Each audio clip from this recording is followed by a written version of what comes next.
We, Sonia, and Januni, are a couple of pals studying science in undergrad. We are not professionals. though every episode is meticulously researched, mistakes do happen. If you notice that anything, And we mean anything. we state is inaccurate, please let us know. Your comments, suggestions, and queries are important in furthering our personal and audience's understanding of science. Thanks for being a part of this discussion. We appreciate you. We really do. Bop, bop, beep, bop, bop. Let me open up the stuff. I didn't even do that yet. How are you doing today?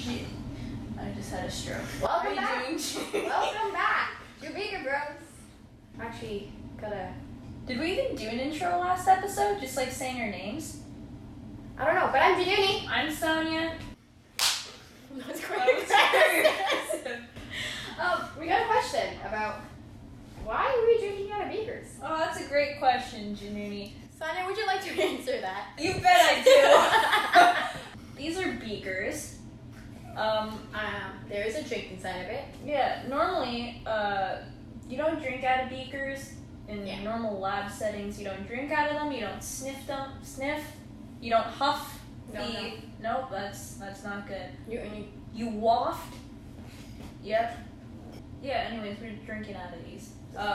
Today's beverage is the same as last time. What do you have again? salted caramel cold brew or salted caramel cream, something salted caramel. I have a matcha green tea latte with oat milk. Matcha green tea, ice cream, matcha, anything really. It's good. It's like sweet, but it has an earthy quality to it. I like it. That's matcha. It's matcha. Mine is okay. It's not that sweet. Okay. I'm a 5 sugar person, so Yeah, you are. I run on sugar. And I have sugar with my coffee. Thank you. No, Or my coffee with my sugar. Okay. Today's episode, I'm really excited about it. Okay. And I'm ready to learn. That's awesome, and I hope you are too. And that's because today we're talking about science education, not specifically in classroom settings, but like alternative ways that the media represents science. Yeah. And we want to dive into that a little bit, talk about like how effective we think it is, and just some research basically supporting whether or not it is or is not effective. I just want to start off with what's the last time you learned about science that wasn't from one of your courses? Yeah, I watch a lot of podcasts. One of my favorite, I have, a lot of them are science-based. I love Star Talk. Neil deGrasse Tyson, he's an astrophysicist. He disseminates, he just talks about science in a way that's, really open, not open, but, it's easy to understand from, a broad audience. Mm-hmm. So, even if you don't have a science background, highly recommend it. Also recommend this, Januni. Oh, The Beaker Bros. watch this. And Yeah. your friends, Mhm. your mom, your grandma, your Yeah. dog, your cat, Yeah. bird. Even if you don't want to watch it, just turn down the volume and let it loop. That way we'll still get the Background views. noise. Yeah. But yeah, that's with me. I listen to a lot of podcasts. What To about be you? honest, I don't.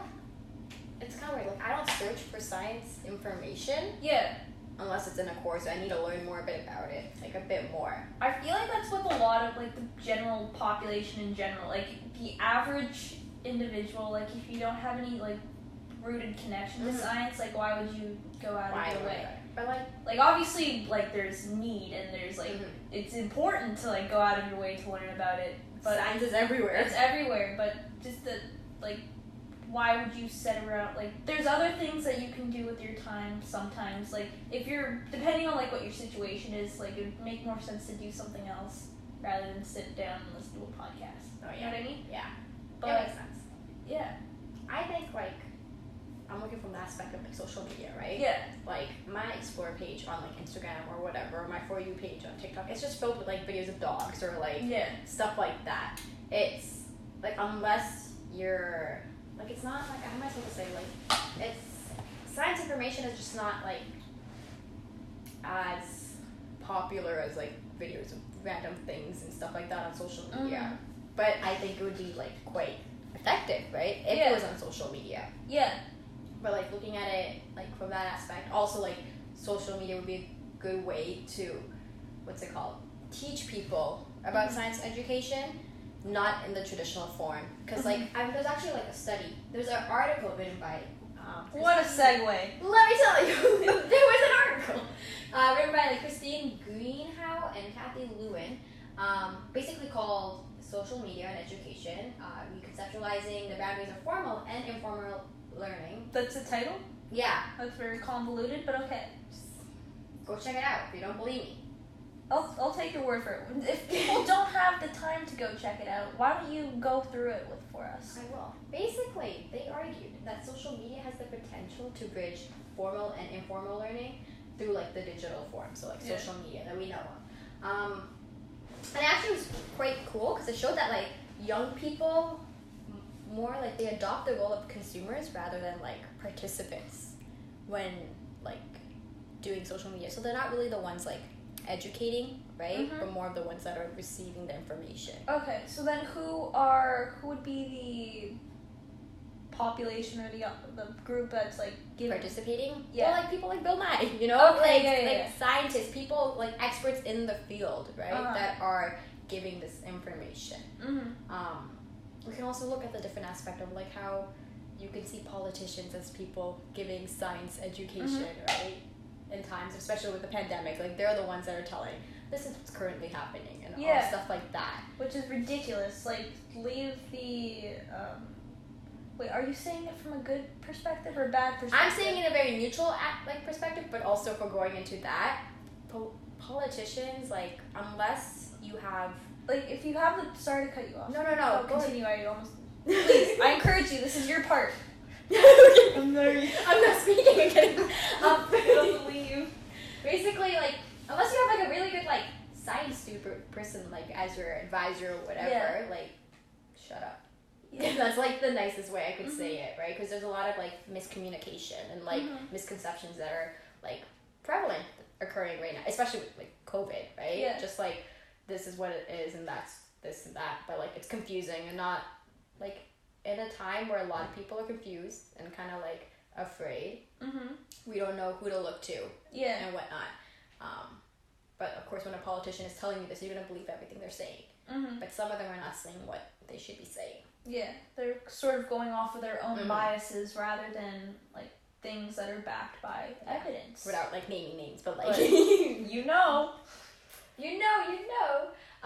But yeah, so like consumers, I mean, participants could honestly be like politicians, and it could be like educators, it could be doctors, nurses, right? Like if you go on like TikTok and like again, there are doctors and there are nurses and there are like health professionals that are doing the right thing by educating youth about science education and just about various things, like things that you can't like really have a discussion with like in a general, like you can't easily like unless you're like Googling it yourself, you're not learning it and you don't know to ask that question because you don't know that's a problem. Ooh, that's interesting.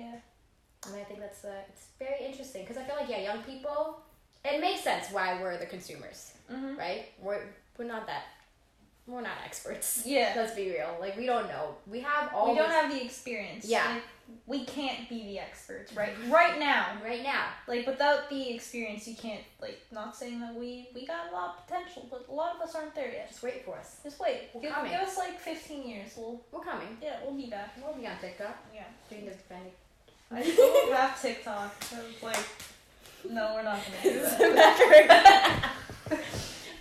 But yeah, okay, I am trying to see what I was trying to say.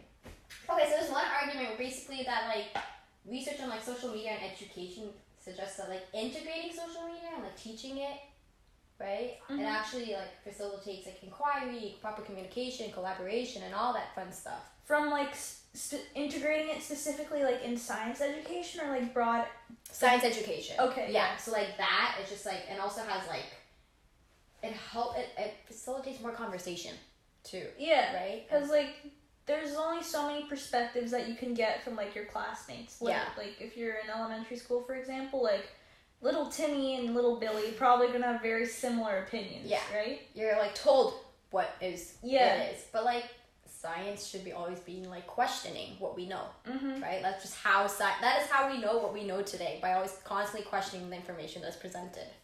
That's one thing like I firmly believe, like, a lot of people say, or I've heard that, like, you should never question science, because, like, whatever, but, like, you should be questioning science all the time. What you shouldn't be doing is denying it. Oh, yeah. Like, science, not to, like, get off topic, but science is based on, like, peer-reviewed evidence, like, there's a process behind it that makes it, what's the word? Like, somewhat valid? Valid and, like, respectable, I guess you could say. Adds credibility. That's the word, yeah. And when you just outright deny, like...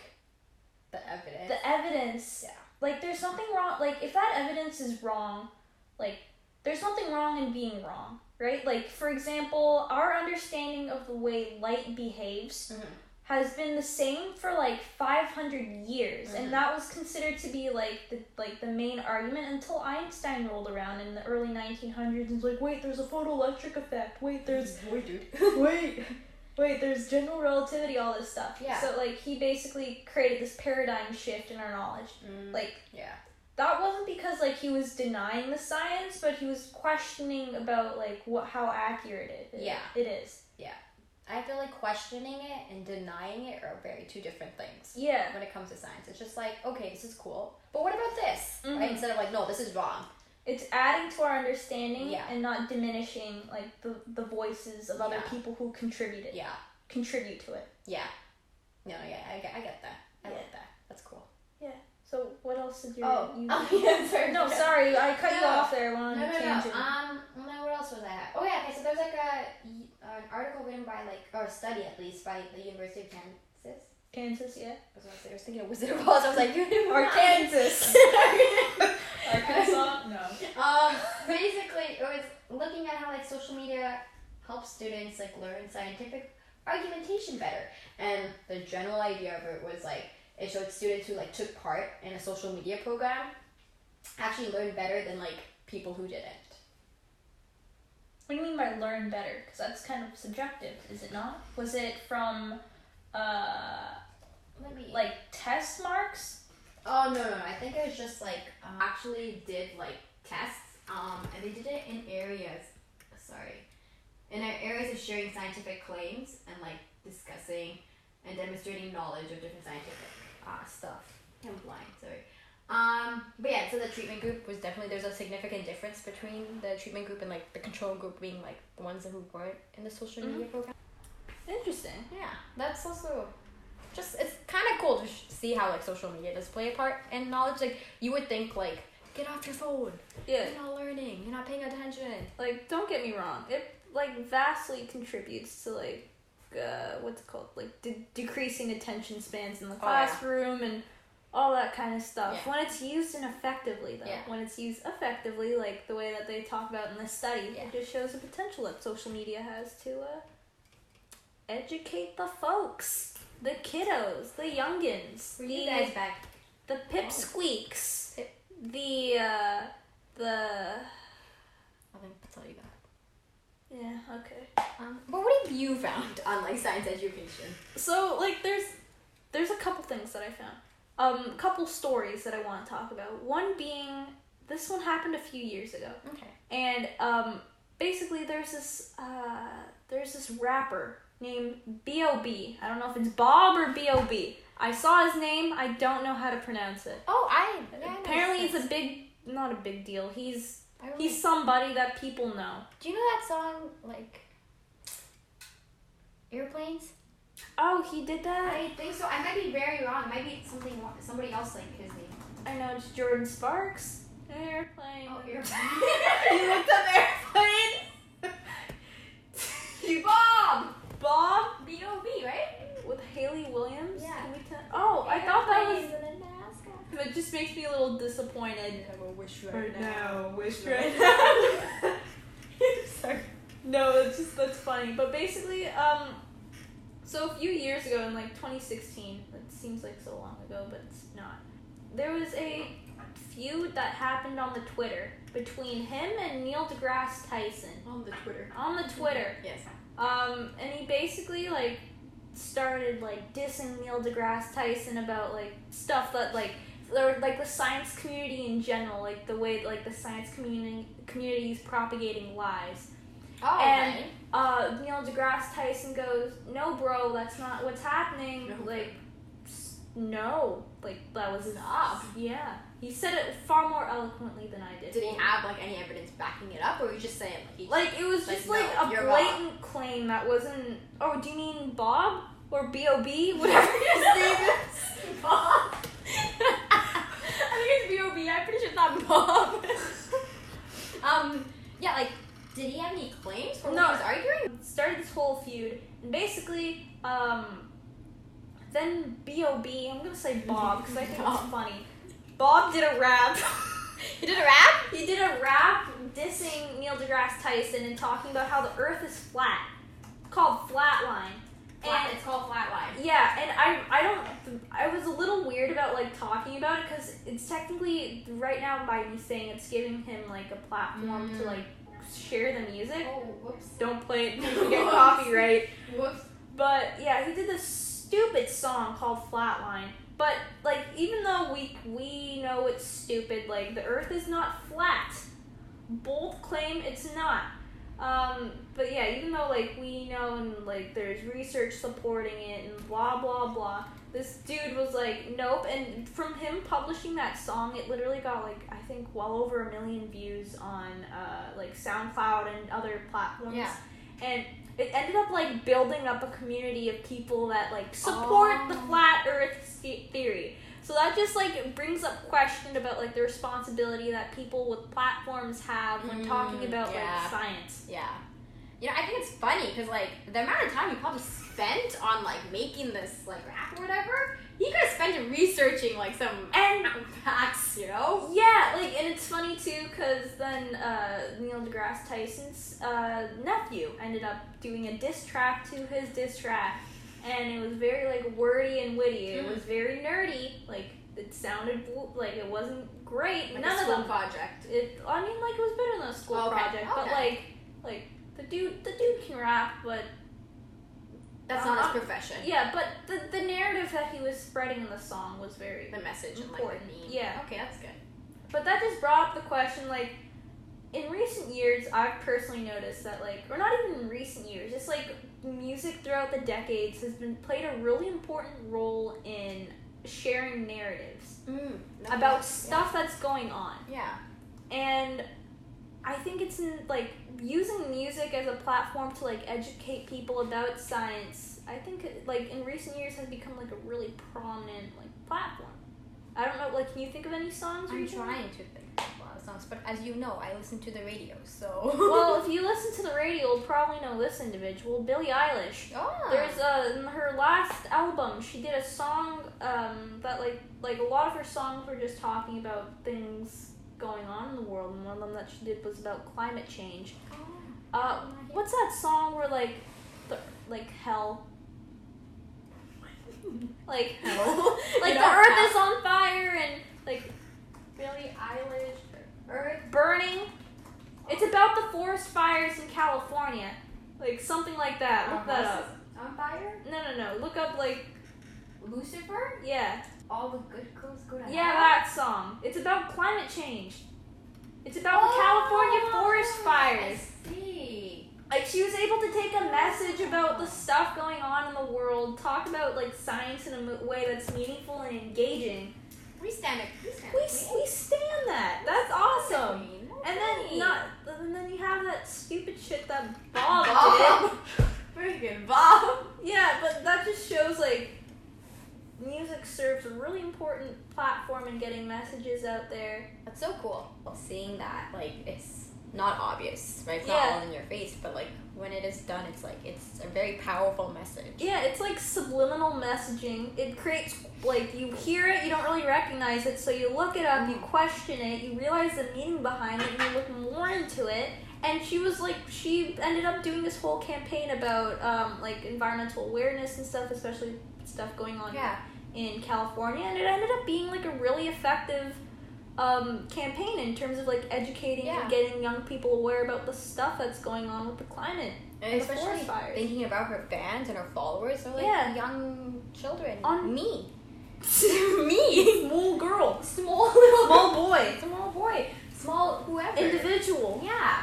It's crazy thinking about like, just like the amazing work that she's doing. Yeah. And just like, yeah, she could have just made music, but she made music that like educates. And there's a lot of artists doing that right now, not just specifically with science education, but for example, mental health awareness.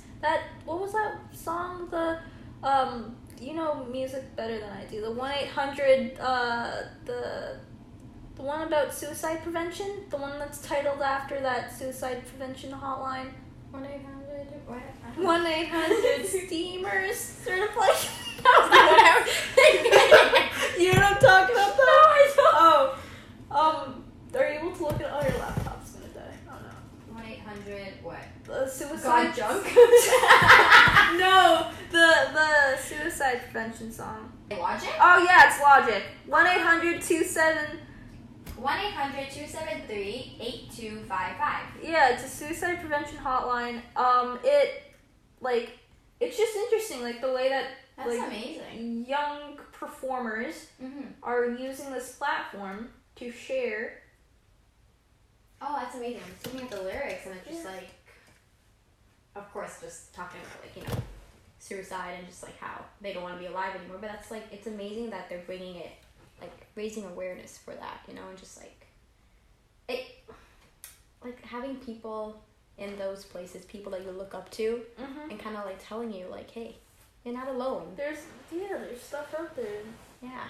You Like know? education does not have to be in a classroom setting. Mm-hmm. Doesn't have to be only on social media. It's through music. Like I don't know what other forms, but There's actually a couple other forms I want to so talk about. I'm just gonna talk about it. Not to like, Sorry. no, it's okay. I'm offended. You hit my iPad, but not to like diminish that conversation, No, but no, just to like change gears. Another way that people are integrating science into different like forms of media is through fashion.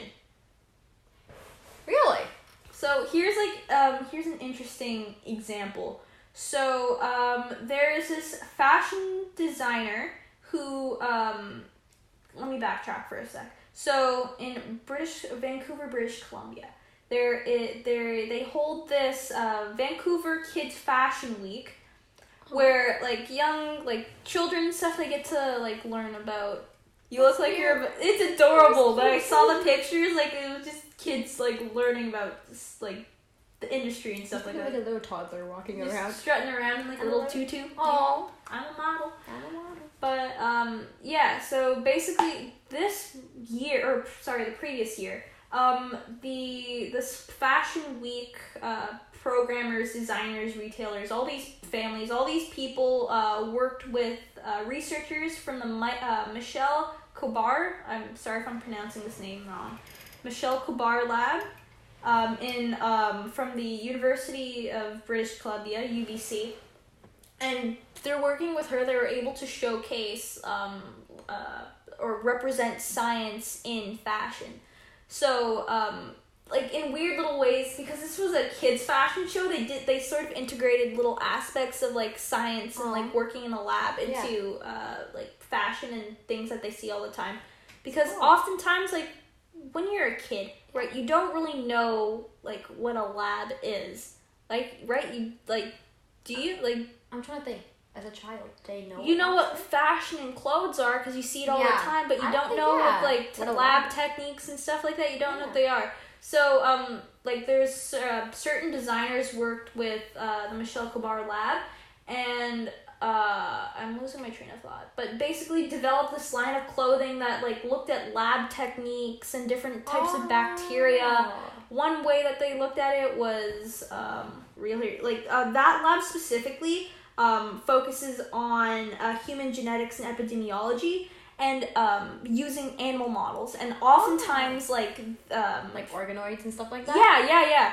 And oftentimes like it's not really represented in the media, like what it means to like study human genetics, epidemiology, that kind of stuff, like that specific stream of science. So it was depicted in these like forms of like different attires, different mediums of clothing, and it got young kids to learn about like what it means to work in a lab and what science is. That's so cool. from like a very unorthodox perspective. I think it's amazing because like these kids are probably gonna like, you know, think I want to be a scientist. Mm-hmm. And like this is cool. Like I'm gonna do this. Like it's kind of like cool. In a way, science is an art, and when you're able to like bridge, like from the different examples that we've already given today, like talking about music, talking about social media, like there's different ways to represent science that isn't just academic, that isn't just like unattainable or illegible, I guess, to like the average population. And some of the most effective ways to get it across are through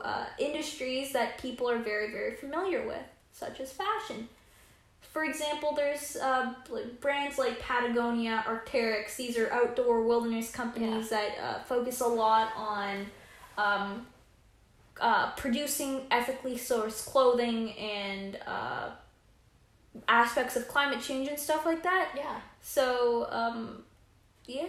That's actually cool. Like, it's like when you go, like, who's responsible for like all the science education and like, it's cool. Like, not only like scientists, in delivering this information, but like companies, big corporations and stuff. Yeah, like outside of a typical classroom setting, I think it's fair to say, based on like a lot of the stuff that we spoke about today, that science education isn't necessarily coming from like academic sources. Yeah. It's coming from trends, it's coming from brands, it's coming from big name people. Yeah. Like the different music performers. Bob, I'm joking. No, God, he needs to be canceled. We love you, Bob. Cancel culture. God, no. We cannot support the cancel culture here. No. But just interesting to like see how like the responsibility, it goes back to the idea of corporate social responsibility, which is basically if I will read the exact definition here because it's more eloquent than I could word it myself, but it says corporate social responsibility is basically a self-regulating business model that helps a company to be socially accountable to itself, its stakeholders, and the public. And because science education, like we said, is largely facilitated through these like social media and these different brands, it's so important that companies that companies integrate the voices of scientists in creating and manufacturing and like marketing their products. I see. Because if it's not done that way, then you have these like uneducated people spreading narratives and views of science that, quite frankly, are stupid and wrong. Yeah. And kind of leads to things that, you know, could be easily avoided, you know? Like if you just kind of like, if they were educated appropriately. It's not hard to just, you don't need to talk all the time. Like if you don't know, shut up. Just shut up. Shut up. Like if you're not qualified to talk. Yeah. Shut up and educate yourself. Mm-hmm. Right? Or just listen. Yeah. No one ever learned anything from talking. It's from listening to people. I was gonna be like, wait, okay. Yeah. But you know what I mean? Yeah. Like, by talking and, like, sharing the stuff that you know. Like, you're talking not is sharing anything new. Yeah, talking is sharing the stuff you already know. Yeah. To learn, you gotta listen to other people. That's very true. Like, today, I learned from you. Yeah. You learned from me. And we did that. We're a big happy... What's that song, the Barney one? I love you, you love me. That one? Yeah, but I thought it was different. I'm realizing the lyrics. We're a great big family with the punch in the stomach and a bullet through his head. Sorry, kids, that Barney's dead. Sorry. I don't think that's the song. We're okay. That's how I remember it ending. Fun little tidbit. When I was younger, I used to be terrified of Barney, and like any like person or just like mascots in general, hated them. I loved Barney and Teletubbies. Don't get me wrong, love them on like the TV, but in person, like Barney taught me my ABCs 1, 2, 3s. Teletubbies, I don't think they taught me anything, but it was fun to watch. They were good to look at. Yeah, the little Dipsy, Lala, Po. Tumbleweed. I don't know what the sorry, dude. No, I used to go around and just being like, la la, just going around the house, la la, la la. Excuse me. But that's cool. It's good to know that like everyone has, like science is not just for scientists. No, that's so true. It's for everybody. Yeah. And for it to be for everyone, it's important that scientists not only like use different platforms to share their research that is accessible to everybody, but also make it engaging. Make it engaging. But yeah. Oh yeah, I think that's today's episode. Yeah. I think that's a nice way to end it off. Educate yourself, shut up and listen. Yeah, and if we said anything wrong, let us know and we'll listen. Yeah. I like that. Yeah. Oh, another thing I wanted to mention before we go. So our theme song, as you've heard, that's what it currently is right now.